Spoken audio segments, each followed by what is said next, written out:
My name is Stan Smith from Iron Sharp K9, and I'm a dog man. So what got me into dogs?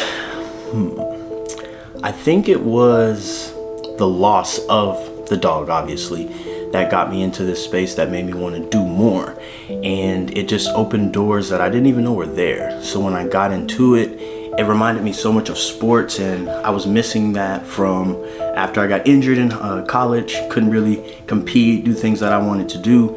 And then I had this dog named Rocco, and he was able to do all this athletic stuff, and I found an outlet for him.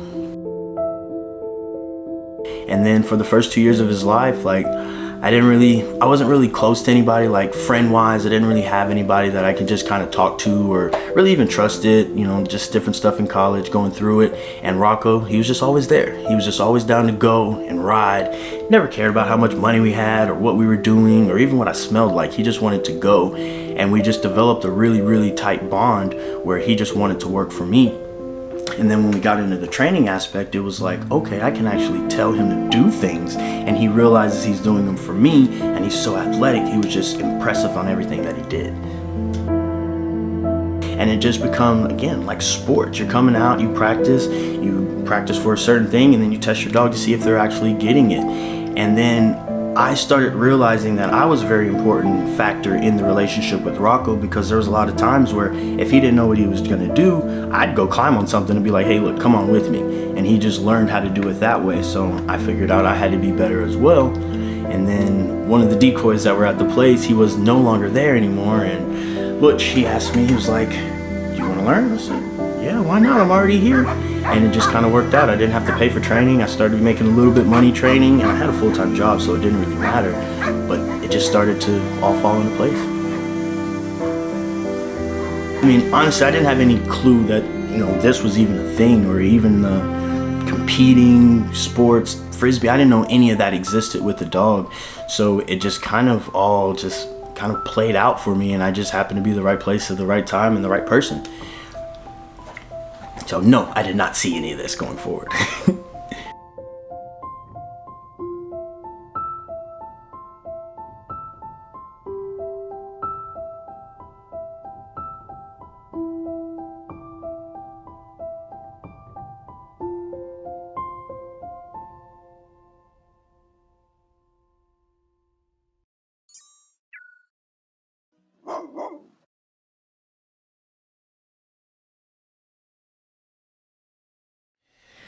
So what got me into dogs? I think it was the loss of the dog, obviously. So his name was Kush. He was one of the first dogs that I've actually spent, about $500-600 for at the time. He had papers, he was registered, he was a nice pit bull, and I just didn't do anything with him. I didn't know that you were supposed to do anything with dogs before I got into the training. And it was just something as simple as him busting out of the front door and not having a recall. And, everything I know now, I couldn't even imagine that happening. Even if the dog gets out of the front door, not being able to call them back is just something I can't even fathom anymore. I was probably about 5-6 feet away from him, and the truck just was going, and it's kind of messed up because the truck actually sped up to make sure he killed the dog. So in Louisiana, if a dog's on the roads, I think they take pride out of taking those dogs out.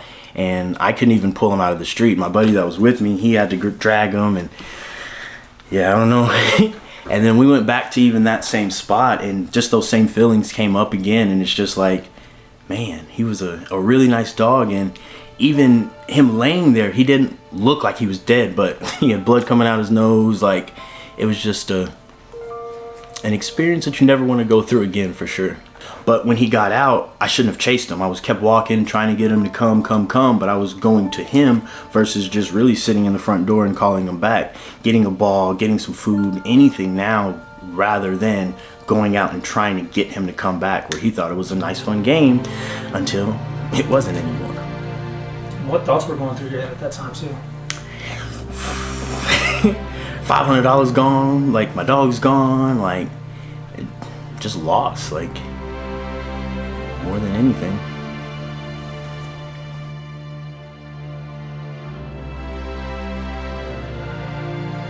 So I didn't have a dog for a while, and then when we moved back to my parents' house, I just grabbed another dog, you know, a little $100 dog or whatever off of Craigslist, a little black pit mix thing, and I just started playing with her. Still no formal commands or anything like that, but it was my parents' dog. And then we ended up moving to my own place, and that's where I had some more Craigslist dogs that I got for about 50 bucks, and they just weren't good. And I was walking around the neighborhood with one of those dogs, and this guy was in his backyard, and he was like, "Hey, you stay over there, right?" I said, "Yeah." I said, "I seen you walking your dog." He's like, "I got one puppy left." I said, "Ooh, last pup. Let me see." And he pulls out Rocco, and Rocco looked like a little teddy bear, man. He was like, his ears were there, and I'm like, man, I like this dog. I really like him. And he was like, "Man, give me $100 for him." I said, "Bet. I get paid on Friday. I'll come back and pick him up." He said, "No, take this dog. My dad said it needs to be out of the house. I know where you live if you don't pay me." I said, "Bet. That's cool." And from the first moment that I brought Rocco home, I had 2 older dogs, set him down. He's probably about 8, 9 weeks old. And he just walked around like he owned the place. And I'm like, ooh, okay.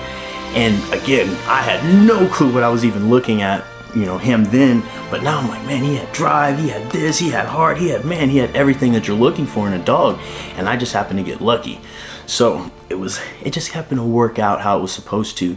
And then for the first 2 years of his life, like, I wasn't really close to anybody, like friend-wise. I didn't really have anybody that I could just kind of talk to or really even trust it, you know, just different stuff in college, going through it. And Rocco, he was just always there. He was just always down to go and ride.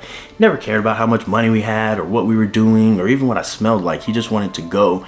And we just developed a really, really tight bond where he just wanted to work for me. And then when we got into the training aspect, it was like, okay, I can actually tell him to do things, and he realizes he's doing them for me, and he's so athletic. He was just impressive on everything that he did.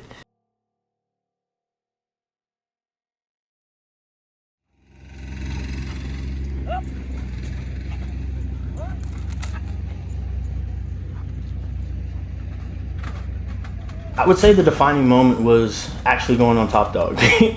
And you know, all of the work that Rocco and I put in without anybody watching paid off. Everything that we did on the show, it was just stuff that I did with my dog because I thought it was cool. I thought jumping in through car windows was cool. I thought him grabbing stuff off of walls was cool. Us jumping over stuff, all of that stuff I just thought was cool to do with my dog. And then we got the opportunity to showcase it, and really coming out of nowhere and nobody expecting us to do good on there.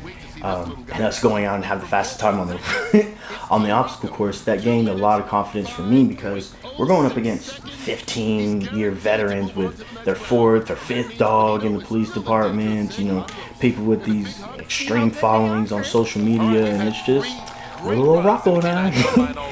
But this is the moment I've been waiting for. Our underdog, Team Rocco. What do you think, Nick? He's the smallest, a bit of a disadvantage, but more importantly, he's not used to climbing in and out of cars like police canines, and he's not bred to instinctively grab balls. Nick, please keep it clean, brother. All right, here we go. If Rocco beats Benito's time of 4 minutes, 32 seconds, he automatically moves on to the next round. Boy, no! And going out there and him just doing everything that I wanted him to do, he looked like he was having fun and he was good at it. And it's just, I mean, we were on ESPN, we were on TMZ, just people just started, I didn't even know even followed us. They're like, "Man, I saw y'all on TMZ," or "I saw you on ESPN." I'm like, "What? We were on ESPN?" And they're sending me links. Like, that helped really just be like, okay, we are good at this and we just need to believe in it. And yeah, I would say that was probably the defining moment that, you know, was a blessing and a curse at the same time. It became bigger than just me. So this lady hit me up and she said her son had, like, I forget what it was, like an illness where he had to keep going to the hospital, and she was like, "Hey, my son really likes your videos, you guys are fun, da da da da." And like, I was like, man, this is bigger than me. So like on days that I'm sad or upset or I don't post because of somebody's comment who hates me or whatever it is, like there's a kid who's literally waiting for my videos to post. And once I really got out of my head, like, it's not about me, it's not what about people say about me or how they feel about me, it's about the people who believe or who look up to me or who gain motivation from the stuff that I had to go through or I talk about or I even do with my dogs. They just gain motivation and feel like they can do more as well. So once I really started focusing on that versus the people that didn't like it or didn't want me to be successful, I started getting the love and the joy back. And like I sent him t-shirts and different stuff like that. She's like, he won't even take it out of the packaging and he's gonna put it on his wall. So I'm like, man, no, I'm gonna send you another shirt so you can wear one and you can put it up on your wall. And that was the big thing for me, is when it's bigger than me. Way bigger than me.